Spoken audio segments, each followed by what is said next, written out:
Welcome to the Winning Edge podcast, where we share focus, fueling, and faith-filled stories and strategies to give young athletes the tools they need to become the best version of themselves as athletes and individuals. What you eat and how you think can transform your athletic performance and overall well-being. Whether you're an athlete, coach, or fitness enthusiast looking to gain that mental edge and optimize your health, this podcast is for you. I'm here today as your host, registered dietitian nutritionist of 18 years and mom of 2 young athletes, co-author of the Winning Edge book and workbook for young athletes, coaches, and parents. But I'm most excited today about my co-host, Kathy Jones. My co-host, Lindsay, has given me the reins today, so fingers crossed, you guys, that this is an awesome interview with a great guest that we have lined up for you all. So Kathy's here with us as owner of Class 101 in Cypress. She is a mastermind in all things college prep and planning. Also, Kathy has an amazing heart for serving and supporting others. Kathy, welcome. Can you tell our listeners a bit more about yourself and your story? Sure. Yes. Thank you. I actually grew up in the Cypress area. I have 2 boys who grew up here as well. Well, and that's how we know each other. That is how we know Yes. each other. So Kathy was I'm going to tell you guys really quick. Kathy was my first friend that I met when my family first moved to Cypress, and her youngest son and my oldest son actually became really good friends. Like we were on the same street and shared morning coffee. Best friends. Yeah, they're best friends. Yes. And then through that, I get to call myself your friend, I love it. which is great. Yeah. So a little bit about how I got into what I do. What we do in this area is we work with high school students who have aspirations for higher education. So we believe that not every person needs to go to college to be successful, but we happen to work with students who want to go to college. And right now there's just so much information that's out there. It almost overloads these kids with what they should be doing as some of the most popular schools become more and more competitive. Yeah. It becomes harder and harder for them to navigate and sift through like what is the right thing to do. And there's a lot of information out there. I mean, for parents to sort through, for the athletes to sort through, for coaches that are trying to help their kids think about. But I love your philosophy of not every kid needs to go to college. My dad was a very successful entrepreneur and he didn't go to college. And so I didn't have a lot of help when I was thinking about college planning and prep. So I love that there are people like you that are out there to help families and kids think through, like, it's okay, whichever way you go, and to really, think through in an informed way. If you do go to college, here's what you need to be aware of. So that's awesome. Absolutely. We definitely feel that way about our students. And we just are always thinking that we want them to be thinking about opportunities and having lots of options post high school. Yeah. And I love your heart. So I feel like just for a minute before we get into the questions that our audience will love, talk a little bit about your heart for serving and caring for others. I feel like you have an amazing heart where you have poured back into the Cypress community for a really long time, giving to teen moms, giving to kiddos and counseling their families. Like, do you mind sharing a little bit of that with the group? Yeah, so that's actually how I got into this profession. I was in corporate America. Not that I didn't like it, but I also was volunteering at a local nonprofit here in the Cypress area called TLC, and they help teen moms. And so I started just volunteering, and then part of that was recognizing that what can change the trajectory of your life is education. So whether it's a 2-year, 4-year trade school, and so we would sit down and help these young women with goal setting. Then it started leading into learning about how to apply to colleges and things like that. So then I started to say, I really want to change my profession and see if I can start giving back to this. Like, a lot of people don't like working with teenagers, but I really liked it. I was like, I really like working with them. I found a lot of value in it. And to see them on that cusp of, their life where like there's lots of possibilities and things was great. So with that, I started researching like, what did I want to do next? Was it going into teaching or counseling? So then when I found Class 101, I was like, wow, like I could own a business and marry up the business degree that I have and that experience with what I was doing in the volunteering aspect and getting to bring the two together, which has really been very fulfilling. Taking your head for business and your passion for people and putting those together, which is awesome. And I love that about you. I think I've always been very much respected just your heart for serving others, but also how wicked smart you are and great you are at what you do. And so I love that you're using that to kind of pour back into others. That's awesome. Thank you for sharing that. I felt like it was important for our listeners to know who you were and where your heart was as an individual giving back to others. So let's get into what our listeners came for, some amazing advice, or first or maybe even second time around parents who are preparing to think about college and next steps for their young athletes. So we're going to kind of rapid fire questions, if that's okay, Kathy. And if there's something I don't ask that you want to share,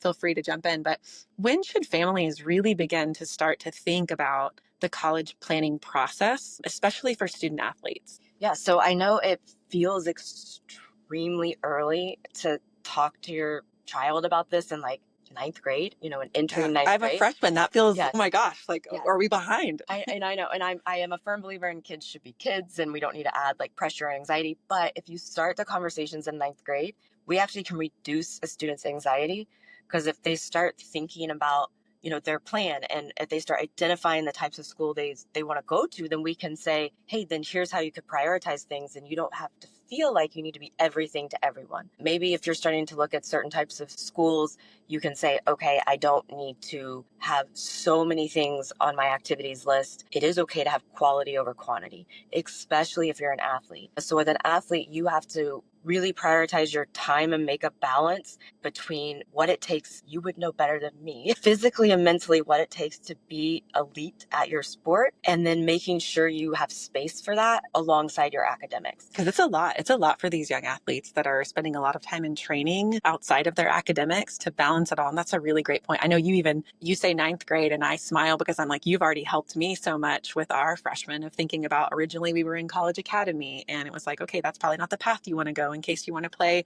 at this level. And so I think just you've been so wise in helping. So as early as their freshman year, they really need to start thinking about, and at least just having conversations to create a plan. Right. And they don't need to have their whole life figured out. But also, and we tell, it's always easier coming from a non-parent. I'll say the same Just like thing. nutrition, I just say like the same things as mom and dad, but for some reason I'm brilliant, right?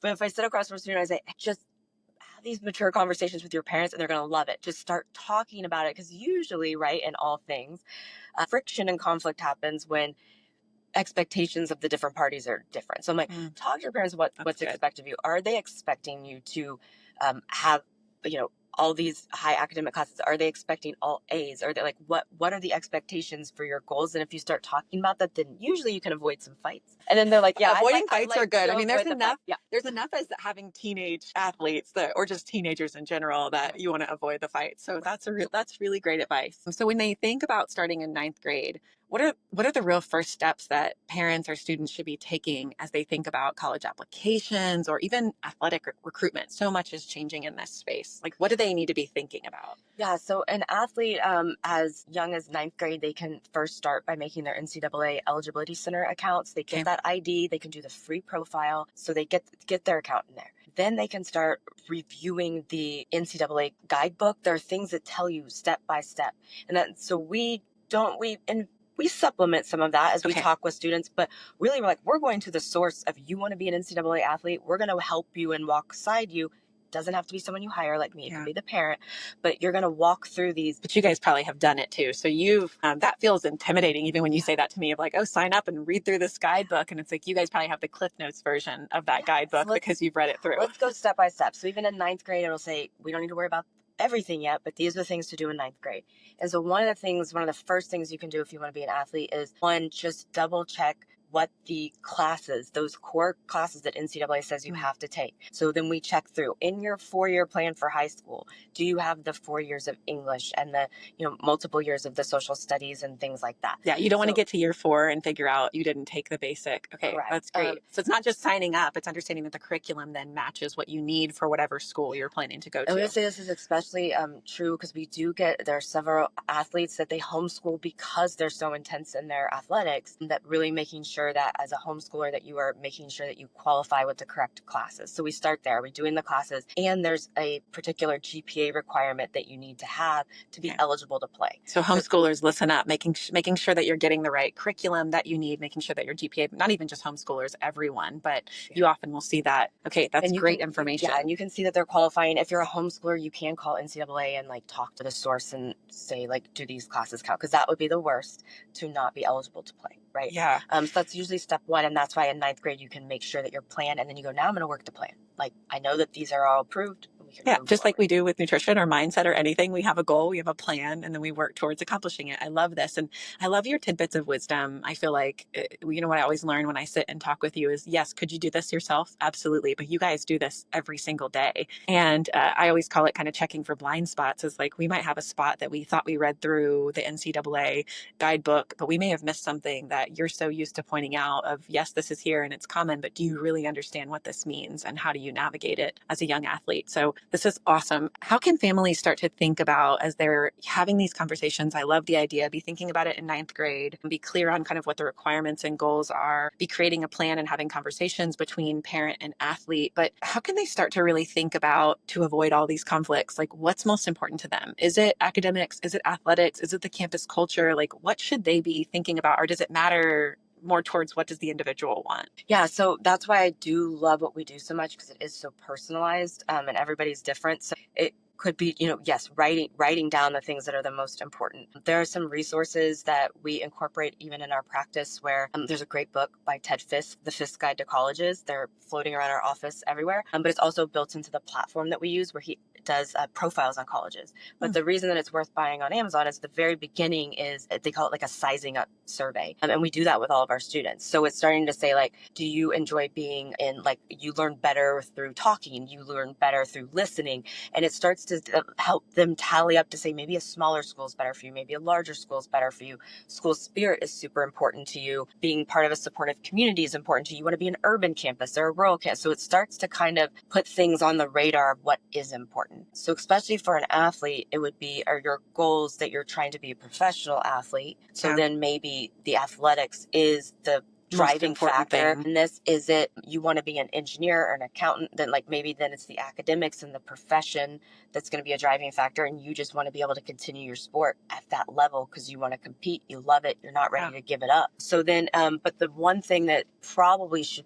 come to the forefront for most families is money, which is the hardest thing to talk about. So being able to identify, is affordability the most important factor? And then that could dictate a lot of things. That could dictate whether or not you want to do the dual credit in AP because you're trying to knock off college credits in high school to make it affordable. To make it more affordable. That's great. I didn't even think about that. Colleges that give, one of the best ways to make it more affordable is finding colleges that give money and then do what they say to get the money. Yeah, that's always great, right? Yeah, how do you check the box to make sure you can actually get what they say they're giving?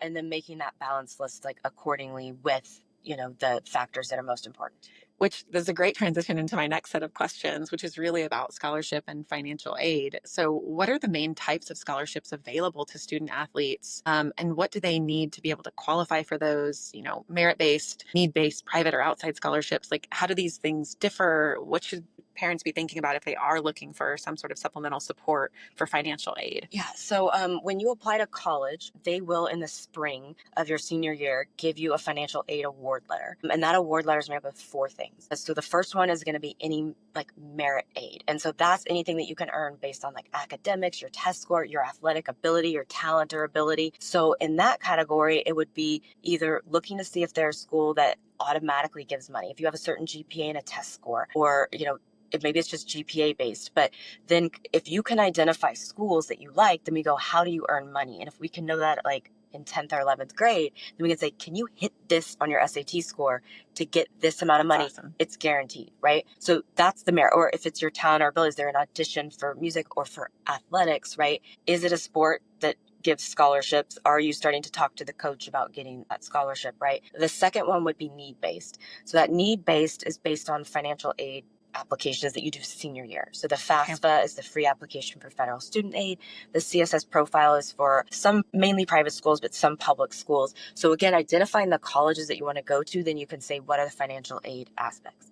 That's need-based. It's based on your parents' income. Are you guys helping families and students with that as part of Class 101 offering? So that's something you support them with? So we are not we're not financial planners. So we do not tell families, legally, I'm not going to tell you what to do with your money. But I can tell you how you fill out these applications, what they're looking for, what the formulas are. And then best thing that you could do is say you want to play, baseball at a certain school, right? First, you want to see, can I get academic money, some are they even offering that? Because we'll talk about that in a whole nother section. That is looking very different today than it did 10 years ago. Can I get any money if it's academically? Is the coach going to give me athletic money? Am I allowed to stack those two? So that's a question we like to ask coaches. Can I stack my academic money with athletic? Because we go, we want extra money, right? Then it would be knowing whether or not you qualify for need-based aid. And every college by law, has to have on their website a net price calculator, so the NPC. So this is such great information. I would have never known this existed. So see, this is the brilliance of what you're sharing with us. So what we do with students is we're walking through and we go, have we identified some schools? And they're like, well, I kind of like this. I go, well, this school, and they're like, that price looks really high. Well, why don't you fill out this net price calculator with your parents, or have your parents do it, because it's based on income and assets. Seems like every school's different. Some private schools use institutional methodology because they're private. Others use federal methodology because they're public. So we go, fill out the net price calculator, gives you a ballpark estimate of what you would pay. So then you can start to say, if affordability is a driving factor, we could say, okay, well, now it really comes down to, we need to make sure that the coach can give some money and talk and have those conversations with them. But yeah, so that's that's for the colleges. Outside scholarships is different. Okay. Those are corporations, nonprofits that give money. You can apply for those anytime you want. That's less predictable than getting money from a school. And those are a lot more sort of service-based, or it depends on the organization. They can be, it's going to more of what your full resume looks like, or how do those... So it all depends. Outside scholarships, I'll be quite honest, it's the bane of my existence. No, it's so... Tell us how you really feel, Kathy. No, I love it. It's just one of those that we have kids that go, you got to treat it like a part-time job. You have to keep applying, it'll be $500 here. Maybe this company's doing this. Maybe where your parents work is doing one. Maybe there's, a nonprofit surface based over here. This one's based on leadership, and you got to gather all that, maybe letters of rec, your transcript. So it's a lot of work. So I'm like, if you're willing to put in the work, get very organized, you can really apply to them anytime you want. Most are mainly open to seniors, but it's reading through all those requirements. Maybe they only pick one or two winners, but if you are consistent and keep going, it's just, again, a lot of work, and a little bit more unpredictable than some of the bigger money. If you pick a college that says we'll give you X amount of dollars per year, but perhaps can add up depending on if you've got a great leadership resume, a great service resume, or you're well connected out in the community. So that's really helpful. And for those, you said starting more in your senior year, but for other financial aid, I guess one of the other questions I had is, how early should they start thinking about? So in ninth grade, when they start sort of thinking about colleges and planning, should they be thinking about, it sounds like it maybe even financial aid and support even as early as when they start to college plan? Yeah. So again, the reason it can help is it sounds more complicated than it is, because there are like thousands of schools in the United States. But if a student, again, I know it's weird, I get a lot of 10th graders. I'm like, can you give me 5 schools that you want to like, that you like? This can change. And not just their mascot. Like, let's do some real research. But those 5 schools, I'm like, if you feel like you can see yourself there, then we can consult better on what is considered quote unquote good for your GPA, the classes you're taking, or the test score. So there'll be certain colleges where I go, hey, they only use your core GPA. It's just English, history, math, science. So it's okay if you want to be very rigorous in those 4, get those A's, back off the rigor in your electives, get really good at your sport. But now we know from an academics, you love this school academically, we're going to apply regardless, but you're doing the things that they care about while you're killing yourself. Just creating more balance, especially for our young athletes who are investing so much time and energy. You think about, I'm looking at our summer right now, and our, oldest son is about to go into a lot of summer additional baseball. And it's not true baseball season, but preparing for his sport, trying to improve and get better, going to college showcases. So to that point, it's like, how do you kind of then give balance? Because otherwise it becomes a full year-round slog of not really having any balance. So I love that wisdom. And you risk burnout. Or worse, you risk being mediocre at everything. If you take on way too much, that feels even more scary, especially for a lot of our young athletes, because they like to be competitive. They like to be great at what they do. And so what a really great point of, it's not even just the risk of burnout. It's the risk of, if you spread yourself too thin, jack of all trades, master of none, you can't really get great at what you're trying to get great at. Yeah. So we have had some athletes where I'm like, they go, oh my gosh, all my friends are taking like 7 AP classes. And I'm like, okay, you're really good at your sport. So I think you should back off a little bit, because looking at your academic profile, you're most likely going to make a bunch of B's, and now we're going to hurt your unweighted, 4.0, or, all those things. And you're going to be so stressed out, or, oh my gosh, I have to get higher on the SAT. I'm like, but the schools that want to recruit you, they don't use SAT for their admissions. Or, ask the coach, do you need to have a higher SAT before you put on yourself that's an expectation? Yeah, if they want to, and they want you to come play, and they're measuring by a different measuring stick, why are you trying to almost do what everyone else is doing versus really personalize this? God, this is such great information. Well, and we never want to take away, we always want people to push themselves. I always want you to challenge yourself and to do the rigor. But again, it's that tricky balance, like you said, that in prioritizing the right thing for your goals. Well, and a bit of it sounds like a game of chess and strategy. Like you guys are really intentional about being very narrowing down the schools, starting early, having a goal and plan, understanding what it is they measure by and what they care about for these young athletes because they are doing so much. Like I think about, again, our oldest is trying to get his service hours, trying to get leadership hours in athletics, trying to do extra outside training, cares about his academics, has things around the house that I want him to do as a healthy individual who's well-rounded, has his faith that we're still invested in. And so I think it's just such great information to really try to be personalizing that, because that might not look the same as another athlete who's wanting to be competitive in this space too. So another question for you, what are some common mistakes that families make when they're applying for scholarships or thinking about finances, and how do they avoid those? I feel like the common mistake would be that they apply to very expensive schools and then kind of think that, well, we're going to apply to these outside scholarships senior year, and then think it's all just going to come together. And aren't prepared for the financial burden of what that's the school they're planning for. Right. And then, not having that balanced list of like, when we talk about a balanced list, I want to have some schools that we consider safety schools, consider target schools that we can't necessarily predict what money we got to see what the money looks like, or we can't predict whether or not you are going to get in, but we think you're a good chance. And then we like to call them wild card schools, or like reach schools, like it's a wild card or almost even like a lottery school. If this has a 5% acceptance rate, like these Ivy League schools have now, I mean, USC went down to like 4 points, like Southern California. When they have those types of acceptance rates, I'm like, you line up 100 kids and they're going to pick 5 kids. That's a 5% acceptance. So I'm like, it almost becomes a lottery at that point of things that the student can't control what they're looking for in an applicant in that season, right? And putting all your eggs in that basket might not be the best strategy. So you guys are helping families think through. That's great. If you want to strive for that, absolutely shoot for the moon. And if you fail, you land amongst the stars, but have a plan for the stars. Have a plan for what that looks like if you don't hit that goal. Yes. And say, we want to go for it, but if we can't guarantee in that safety school, I want to make sure that you get in, you maybe get some really awesome programming in some way, like that sets you apart. Like you get to be in some honors program or scholars program or something like that. You get to study what you want to study, and your parents can afford it, right? Or you yourself can afford it, right? So to me, that's a safety school, and we just need one. But like, you would be happy there. You don't feel like you're settling. It has everything that you would want. Maybe it just doesn't have the name.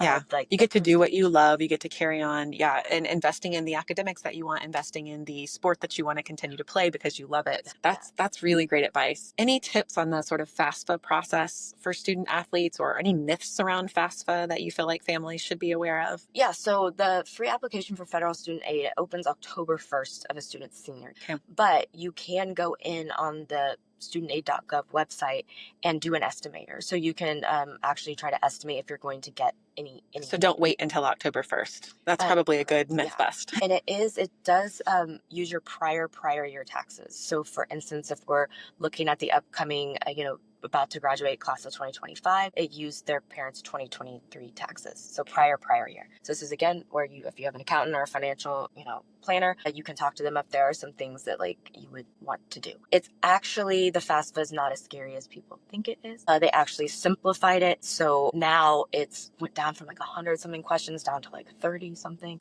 Massive improvement. If you have filed your taxes as, the parent, it actually imports the information from the IRS. So it's not as scary as it needs to be.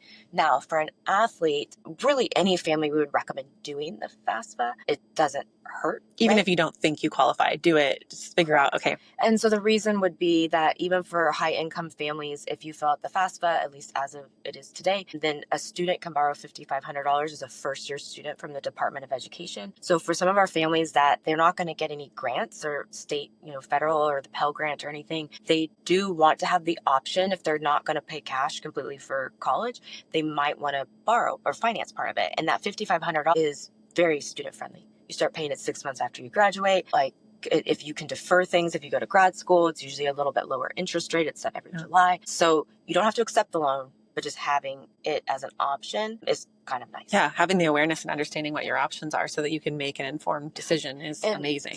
Some athletes a coach might require you to fill out the FAFSA, and if their school has a CSS profile. And so some families like kind of get weary about that, like, oh, I don't want to, disclose how much I make and things like that. However, a lot of times they want you to do that because college doesn't want to use their scholarship funds. A coach doesn't want to use their scholarship funds if you didn't realize you were going to qualify for some state or federal. So I'm like, they're really doing it because they want to make sure that they exhaust any state and federal money first, any need-based aid first, and then because they only have a certain bucket and they're trying to use it to put a team together that's going to win for them at the end of the day. Okay, that's great information. Still even if you're thinking about scholarships that you might be getting athletically or academically, still be exhausting some of those resources. It ultimately helps the school, helps them have more resources for what they're putting together in their full team. That's great. What about tips for writing effective scholarship essays? Oh, I can say this is like probably not you know this about our oldest. He does not love to write. And so this is something we've talked a little bit about. Anything that parents or athletes should be thinking about in writing their scholarship essays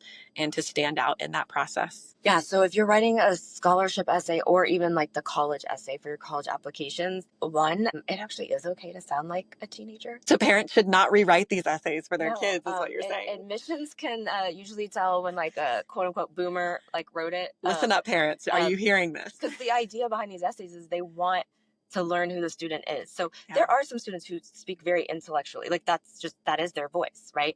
But you want this is not an analytical essay most of the time. Like it's not this literary, it's a narrative about who you are, or they want to know how you made a difference, what you're in your community, what you're passionate about, or why you love your sport. So really that descriptive language, that voice, like a narrative, like tell me a story, like almost like I'm watching a movie, and we want to know who you are. So yes, there's times where we go, okay, that's a little too much like a teenager with some of this, like, but like you can sound like you. And then I know AI is out there. AI is not bad for helping with like grammar, or maybe like, I love Rick Clark. He's the admissions director at Georgia Tech, and he has a great blog and everything.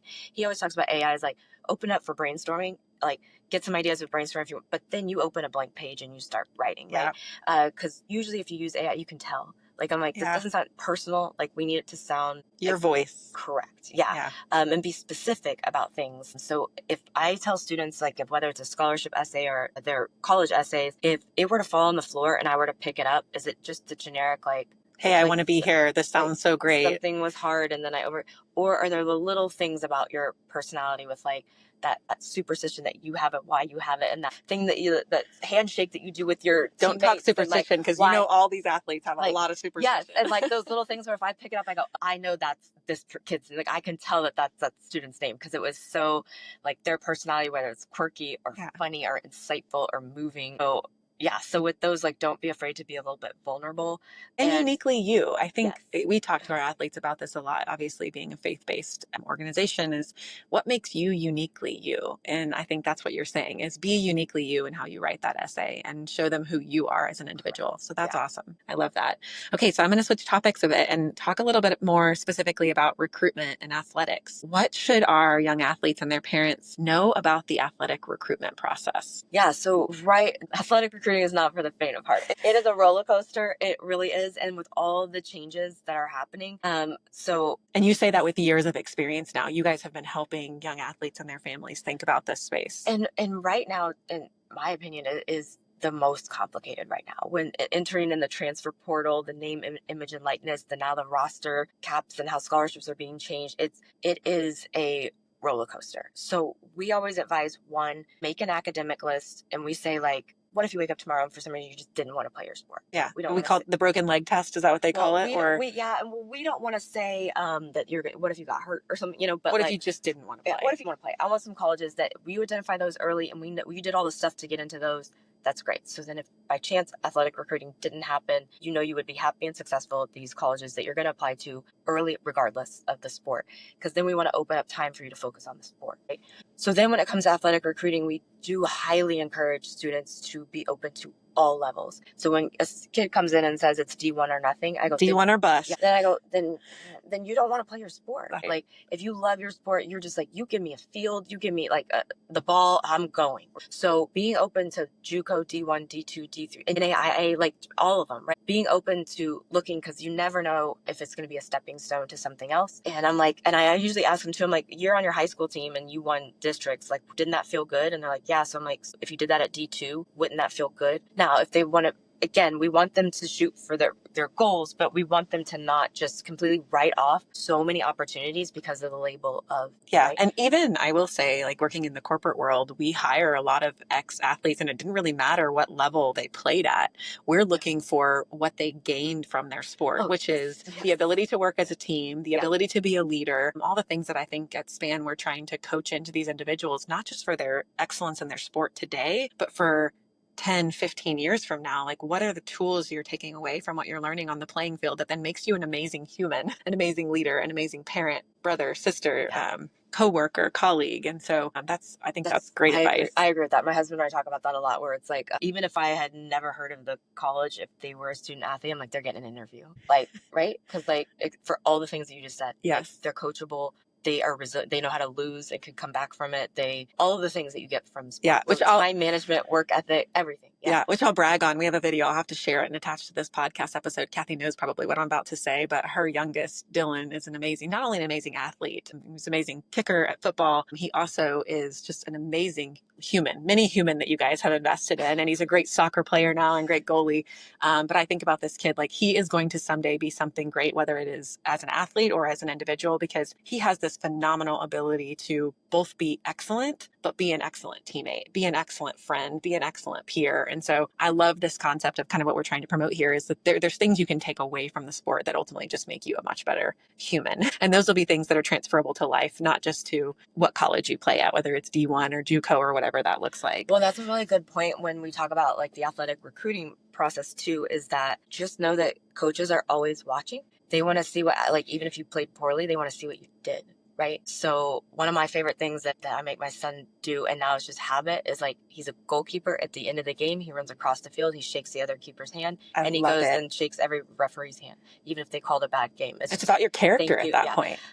Because we hear these stories of coaches that when they see the kid who threw the Gatorade bottle on the bench and went and pouted on the side, or kind of was mouthy to his parents when he was in a bad mood from losing, they're watching that. Like, Yes. And so how you perform on the field is just as important in the recruiting process as how you perform as a teammate. Well, and even when you're off the field, I'm going to tell a story. So yesterday I was on a flight headed home from Cincinnati for a national conference that I spoke at.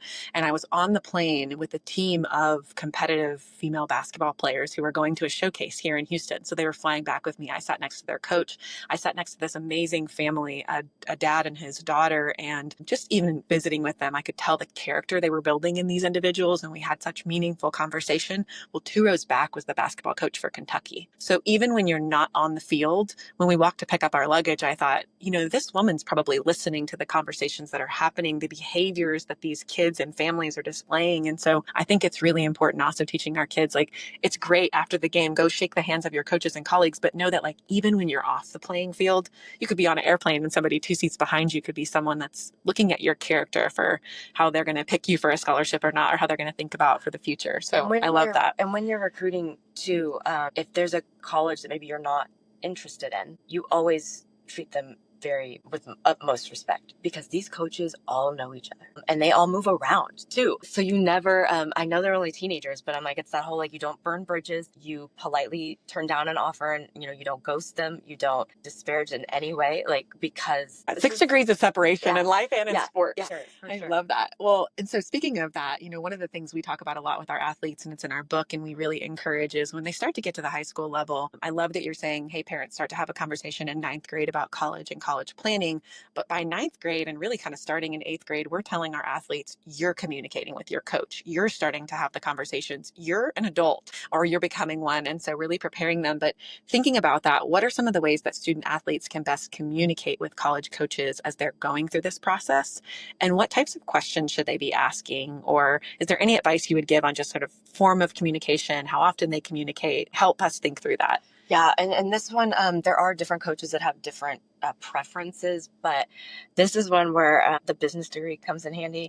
And especially when the students, like, I want to study business, this is the first lesson in business. Like, you are marketing yourself, and you're going to get a lot of no's before you get yeses. You're going to get a lot of people aren't responding, and you have to go with the assumption that they're busy and not that, taking it personally. So it's one, you can do the touch point of, let's go research the school, look at their athletic program. And most of them have more button, and you hit the plus sign, and there's either a recruiting or an athletic prospect online form.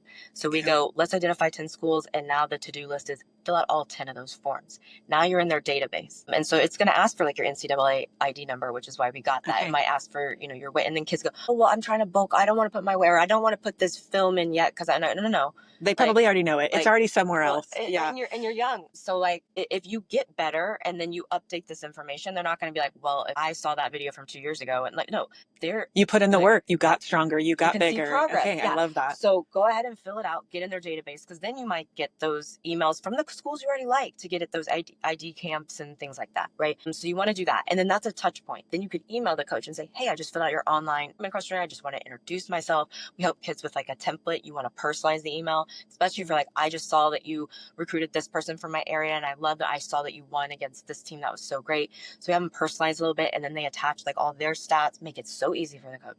Here's all my information, my stats, all that good stuff. And then being on social media. So then if you have a very clean... We talk a lot about social media, what you should be using it for, what you shouldn't be using it for. And then even those things that's not... And then kids are like, well, I don't have film. I go, great, film of you training. It can... what are things about you pumping up your other teammates? Yeah, the video that I'm going to share later of Dylan running down the field, like that has to go in his college application. Literally, so my son and Dylan, I have to tell you all the story because we missed it earlier, on the same football team in middle school, and Luke ran the ball back for a touchdown. And Dylan, the kind of teammate he is, and this embodies the person he is, he's on the sidelines, like jumping for the most joy I've ever seen for another person. And I think that just like, that also shows your character and is what you're... Sometimes coaches will start doing either like direct messaging you through Instagram or through X or formerly Twitter, or maybe they start texting. Usually if they start texting you, then that's a really good sign that they're serious about talking with you. Awesome. I love that. What are some red flags or warning signs to watch out for in the recruitment process? I guess maybe red flags would be like, we really want kids to evaluate like ID camps, because your time and money to go to these ID camps. Sometimes kids get really excited that they were like invited, and then I go, hold on. Like, it could just be that they massively sent it out to everyone. They bought all these club team rosters, and it's kind of more of a money grab that's like held at the college that you like, but make sure that it's actually being run by the college coaches and like what college coaches are going to be there. Yeah, that's great advice. Not that it wouldn't be helpful. Like if you go train, right? It's always could be helpful. But again, if you're especially flying out to another state or something. Yeah, spending a lot of money, and it feels like it's something that feels very targeted to you, but it could just be something where they're like, yeah, you pay to participate, and it's not really something that's very targeted to you like you might think. So doing that, and then if you start talking to coaches, you can ask them. Now, we always talk about like, at first, you don't want to just jump in on the first phone call and be like, how much scholarship money are you going to get them, right? So we want to slowly build that relationship before, you propose marriage. You're like, we got a date before we're trying to go to third base, okay? Yeah.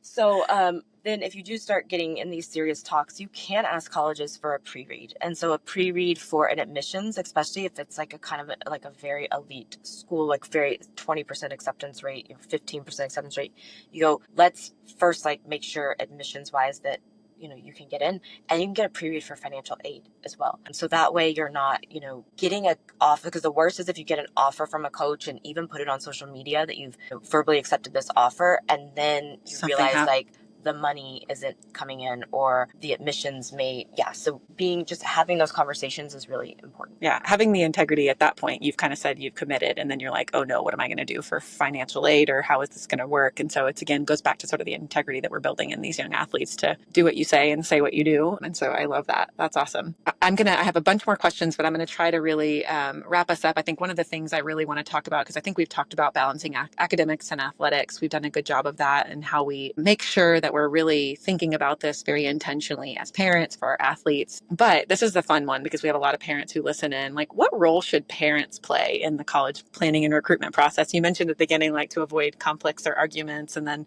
sort of making sure that expectations of both the parent and the athlete are aligned. What really is, in your mind, the parent's role in this process so that it can be successful? Yeah, so I think the parents should, come alongside in that supportive role. And when it comes to athletic recruiting, it's really important that not that the coach doesn't want to talk to the parent, right? That the parent should be able to talk to the coach at some point, but it really should be coming from the student. So it really should be coming, the emails and the questions should first be coming from the student, because the coach is evaluating, they're going to be a student athlete. So they're a student and an athlete. And if they're in high school and can't balance that, because the parents will say to me all the time, like, oh, well, they don't have time. And I'm like, well, that would be a red flag as a college coach, that then when they get to college and academics could be harder. How are they going to balance and it? The level of competition is harder, athletically, right? How are they going to balance that? So not saying you aren't sitting next to the student helping them draft some of these, communications with the coach or helping support them in that, but it shouldn't come from the parent isn't driving the bus, if you will. Yeah. So we think that that's really, really You're not important. setting them up for success at that point. Yeah. And so you're more of a guide. And I think this is a hard role for us parents to play, especially if we've been really involved with them from the process at a very young age of like learning to let go and not have to control all those things. So that's really good advice. And I know for some kids and people in general, like it can sometimes when a kid's not doing something and you feel like they're being lazy or they're not motivated, sometimes it's just because they're so overwhelmed. So then can we go, let's just break it up into like kind of like what I said before, like just these 10. Can we just fill out these 10? So rather than like, you're not doing anything, you have to do all these things. Is it like, okay, how about this weekend we sit down and we just look at these 3 schools and evaluate if we like them? Do they have the major you like? Where do you see yourself on the team? Let's look at their roster and see, where athletes are coming from, or what's so much harder now that the transfer portal is placed. Because normally you'd be like, hey, do they have a bunch of seniors that are going off and maybe they need your position, right? But so maybe breaking it up for them so it doesn't feel so overwhelming is something that could be very beneficial. And that's a great job for a parent. Like, how do you truly kind of be a coach and be a guide versus you're not on the playing field, they're the player, they have to then take the reins? How do you give them 3 things but give it to them on the weekend and let them go do it? You're not doing it for them, and you're not even sitting beside them maybe as they're doing it. You're truly it's your coach and you're not the player. And so I love that. Anything else before we wrap up that you feel like we didn't cover that you would want to give our parents or young athletes as they think about this process? Well, I guess the other thing from parents is also maybe one of the things that we ask our students is, for our athletes, I'm like, do you want to continue your sport? Sometimes that isn't even their dream, or again, that part. So we're like, do you want to continue your sport? And then when you get the yes, then that can increase the motivation, because then they're like no one's like actually asked them, they're like, oh yes, I can't even imagine stopping my sport, right? Or even college too. Do you even want to go to college? Like before we like put all these like expectations on you to, and they start thinking about other alternatives. They go, yeah, that is for me. And then maybe like the motivation like hits. But for the athletic recruiting, it really is like, stay with it, because it can, again, the roller coaster of the changing landscape can make it feel very up and down with, I think this coach is interested, now I haven't heard from him. This coach is interested, now this coach went to a different school. But now they had to limit their roster spots. So casting a wide net and being consistent and staying with it can pay off in the end, and being open to all different levels, because if you want to play, like, then you'll go find a place to play. I love that. And I think it goes back to what we coach on the mindset side of like having resilience at an early age, because you have to be resilient in that process. Okay, that didn't work out. Well, then what's the next thing? And how do you put your mind there? Or, hey, I didn't hear back from this coach. How do you assume best intentions versus kind of going to a pitfall that a lot of folks could go into of how they think about what that lack of response means? And so again, I think all these things, they're really interesting because they all build, and they all ultimately help us build more well-rounded young humans, athletes and humans. And isn't it so interesting that they could do it in the sports context, but then when we put something very similar in another, it's so intimidating in this other context. So I'm like, wait, you are good at long-term goals. You did play a whole season to make it to playoffs. Yes. So you can do this. Or like, you can translate this. Your teacher's being hard on you, but your coach yells at you. Like, so you can't have someone put high expectations on you and do it. Like, so and you can lose that game and then like, come back the next game and win. So we always go like, hey, but you like, this seems hard, Miss Kathy. Well, guess what? You already did it. You were already doing it. But and that's how we treat test prep too. I go, hey, it's just like your sport. They're like, oh, I'm not good at tests. I go, well, you weren't good at baseball until you picked up a bat and like, and you learned, practiced, and it became muscle memory, and you like, so I'm like, you can, and you've already proven that you can. So it is interesting. It's the fact that you focus so much on mindset is really, really cool. Because I do feel like that's, well, even for us as a grown adult, we've talked about this before, of like sometimes just like having the ability to have that resilience, to have that confidence, to have I mean, all those things come in handy, whether it is playing your sport or whether it's you're standing up on a national stage. Oh my gosh, as I was this week going, can I speak to this room of, thousands of people? Okay, yeah, I can do. And what's the worst? If you fail, you're going to learn from it and you're going to move on, right? And so I think it's just, how do we, and I think that's where mine and Lindsay's heart is like very much like your heart for coaching these young individuals. Like, how do you help them learn and transform these things into practice in all areas of their life? So, Yeah, absolutely. Well, awesome. Well, thank you so much, Kathy, for being with us. We learned so much, and it's always such a joy to get to visit with you. You're always so inspiring, I feel like. So hopefully, listeners, you guys loved hearing from Kathy as well. Stay tuned for future podcasts where we'll bring on exciting guests in the sports world, highlighting spotlight coaches, athletic directors, former and current collegiate and professional sports players, sports dietitians, sports psychologists, and more. What you eat and how you think can transform your athletic performance and your overall well-being. Whether you're an athlete, coach, or fitness enthusiast looking to gain that mental edge and optimize your health, this podcast is for you. Stay tuned to learn more about how you can join our community and get more exclusive content. And don't forget to follow us on all of our social media channels, including TikTok, Instagram, Facebook, and X at Span Athletics. Until next time, stay faithful, stay fueled, and remain focused on your goals.